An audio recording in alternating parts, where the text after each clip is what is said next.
This case is one of the strangest and most interesting that I've ever heard of because it's a mixture of true crime and the paranormal. It was featured on the April 25th, 1990 episode of Unsolved Mysteries, and there was also a segment on Beyond Belief about it. Teresita Basa was born in the Philippines in 1929, and she moved to the U.S. in the 60s to study music. She earned a master's degree in music from Indiana University, and she studied inhalation therapy in Chicago. She later became a respiratory therapist at Edgewood Hospital in Chicago, Illinois. That hospital doesn't exist today. While she worked days, she was also pursuing a doctorate in music, she was writing a book, and she also gave piano lessons from her apartment. And to those who knew her, she was the very last person that they ever expected to be the victim of a violent crime. At 9 o'clock at night on February 21st, 1977, residents at 2740 North Pine Grove Avenue contacted their apartment building's janitor when they smelled smoke, but were unable to pinpoint exactly where it was coming from. The janitor called the fire department, and once they arrived, the source of the fire was located. It was coming from apartment 15B, Teresita's apartment. In the apartment, the smoke was coming from a pile of clothes that were smoldering on her bedroom floor. Firefighters were probably expecting it to be a routine fire, but once Fire Lieutenant Warren kicked the burning clothing to the side, he saw the body of Teresita lying on her back. She had with a wooden handle sticking out of the center of her as she was covered with clothing. A mattress had then been placed over her body, and that was set on fire as well. Her apartment had also been ransacked. The weeks after the crime was spent interviewing friends and acquaintances and trying to understand the meaning of a note Teresita had written to herself that said, "Get tickets for AS." Police now had to answer the question, who was AS?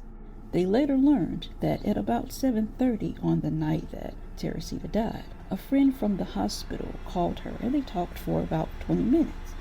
Teresita mentioned having a male visitor, but she didn't give a name. There was evidence that Teresita was the victim of a crime, but fortunately the autopsy determined that she hadn't been. There seemed to be no apparent motive for the crime, and soon the case went cold. But that all changed 5 months later when Detective Joe Stahula found a note on his desk that said to contact the Evanston Police Department about the Teresita Basa case. He was then told to contact Dr. Jose Chua. When Detective Stahula went to see the Chuas at their home, they seemed embarrassed about something. Dr. Chua then asked the detective if he believed in the occult or in exorcism. Dr. Chua told him that as a man of science, he had been trained to accept many things that couldn't be explained. But what happened in his own home was so bizarre that he hesitated to come forward.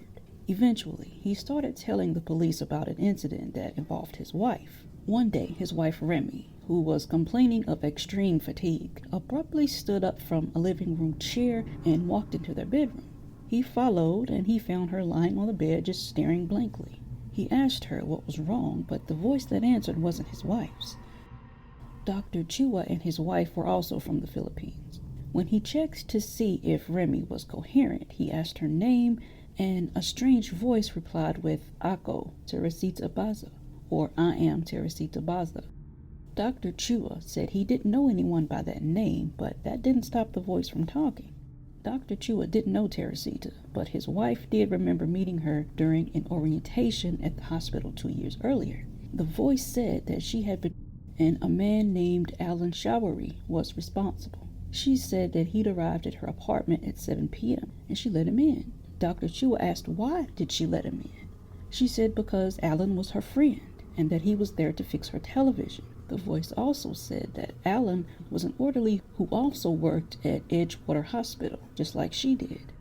The voice asked Dr. Chua to call the police and tell them what happened, but he decided against it. Who would want to tell police that a ghost gave them information about a crime? But because he decided against going to the police, Remy was possessed in her sleep again, and the voice asked the doctor why he hadn't done as she'd asked and gone to the police. He told her that there wasn't any evidence of Showery even being involved. The voice then tells him that Alan Showery had taken some of her jewelry and given it to his girlfriend, which was something police weren't aware of. The voice then goes on to give the names of people who could identify the jewelry along with their phone numbers. And one of the detectives called the people on the list and asked them to come to the police station. Teresita's relatives went to the police station and were able to positively identify the jewelry as having been Teresita's. Investigators then went to Alan's apartment that he shared with his girlfriend and questioned him. He admitted having known Teresita, but denied visiting her apartment. He later changed his story, admitting that he had gone to her apartment to repair her television set, but he left early because he didn't have the correct tools that he needed for the job. Alan was then asked to come with them to the police department because they thought that he could help in the investigation. He agreed, and his girlfriend stayed at the apartment. While at the police station, he was caught in several lies. This time, he said he went to Teresita's apartment to fix her television, but that she had called him to cancel. He said he then went home to fix an electrical problem. The detectives went back to the apartment to talk to Alan's girlfriend. Her name was Yanka. When asked about Alan's electrical skills, she said that he didn't know how to do electrical repairs. It was later discovered that Remy and Alan weren't on good terms.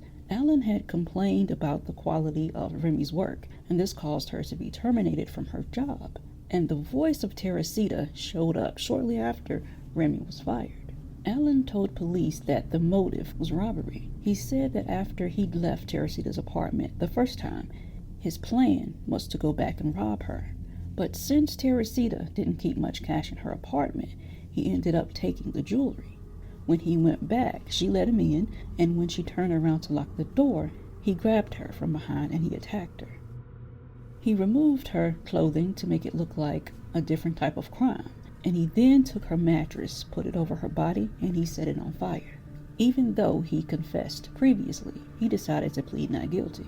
When a mistrial was declared, he changed his mind again and decided to plead guilty against his lawyer's advice. He was sentenced to 14 years and was sent to Stateville Penitentiary, where he was paroled in July 1983, having served a little over 4 years.